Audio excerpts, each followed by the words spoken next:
For the for loops homework, the first one is you will read an integer n, let's say like 7 here, and you will print on the screen such an x mark.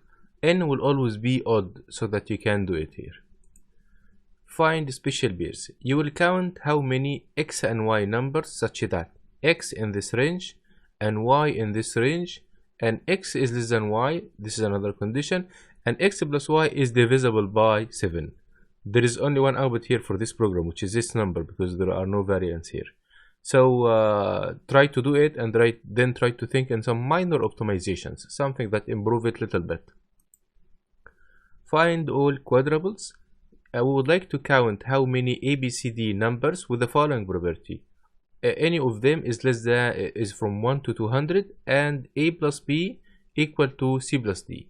The answer is this number.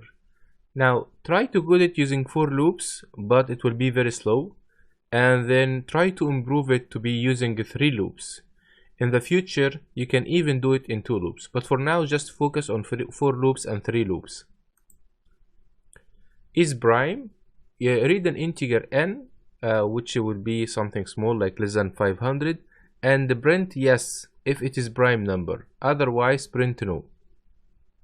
A prime number is a number that is greater than 1 and cannot be formed by multiplying 2 smaller numbers.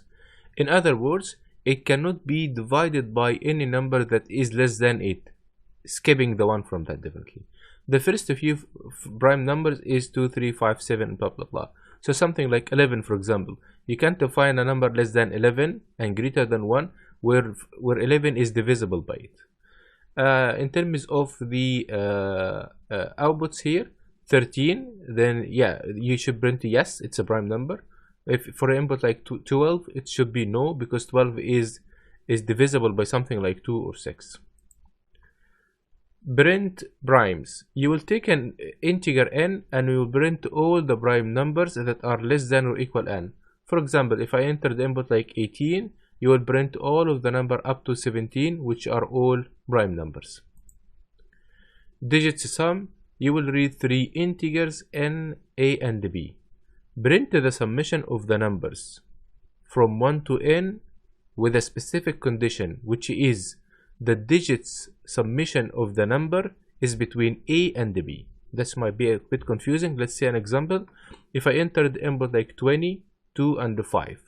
So we would like to consider all the numbers from 1 to 20. For every number, sum the digits and then check if the digit summation is between 2 and 5. For example, the numbers whose sum of digits are between 2 and 5 are 2, 3, 4, 5, 11, 12, 13, 14, and 20. If you think about 13, what is the digits sum of this number? 1, 3 is 4. Is 4 between 2 and 5? Yes, so we consider it. Something like maybe 16. 16, the sum of the digits is 7. Is 7 between 2 and 5? No. Something like 20. The sum of the digits is 2. Between 2 and 5, yes, we consider it. So from